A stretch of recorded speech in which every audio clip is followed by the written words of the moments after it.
Who are they? I don't know. They followed you. No one followed me, Ren. What do you want? The ARQ. It's what they're after.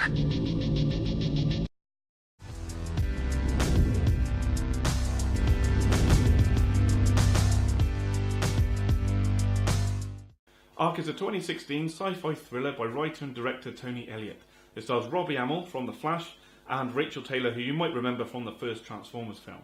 It follows a young couple stuck in a time loop as masked intruders try to attack their house. Premiered at the Toronto Film Festival only a couple of weeks ago on the 9th of September, ARQ was quickly added to the Netflix catalogue on the 16th, so if you do want to watch it, you should be able to find it in the newly added section.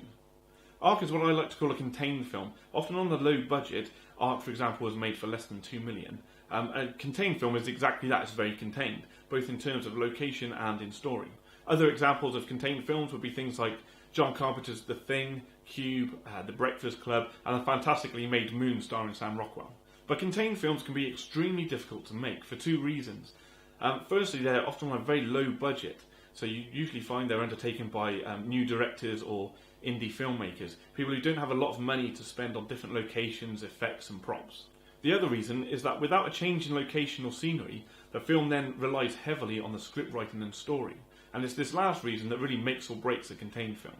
Before venturing into directing, Tony Elliott was an established writer working on such productions as Orphan Black, and it really shows through in this film. The writing is natural and compelling, and despite being a time loop film, the story is progressive.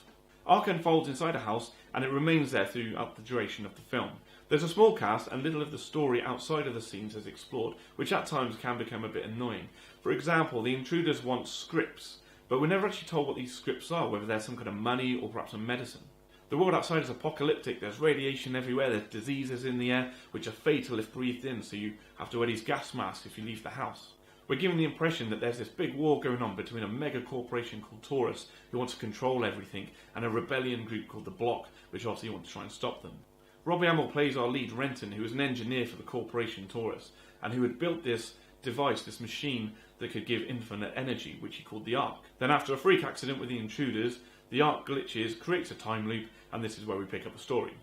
Renton and love interest Hannah, played by Rachel Taylor, then spend the next 88 minutes fighting the intruders, working out the various plot points and motivations, and obviously succumbing to the various twists and turns along the way. The cast do a fantastic job, the acting is on point by all members, and the dialogue is well written, it's grounded and believable, and there are some deep characterisations in places. Personally, I found the character of Sonny particularly interesting, just sort of thinking about what's going through his mind and the way he sort of thinks and plans things out was really, really interesting.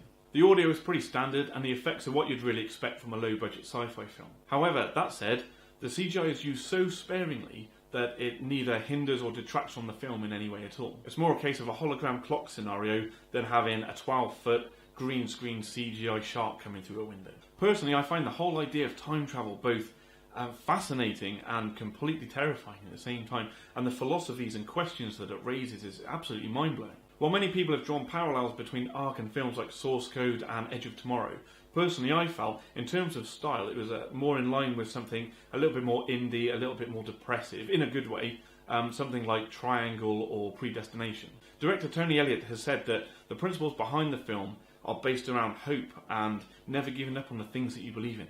But I really like the desolation and hopelessness of the time loop concept. The director's cut ending to the butterfly effect, for example, beating Donnie Darko only in terms of pure emotional content, is probably the single greatest ending to a time travel film ever made. And even though ARQ doesn't really end exactly how I'd like, it does provide a plausible resolution, something that so many time travel films get wrong.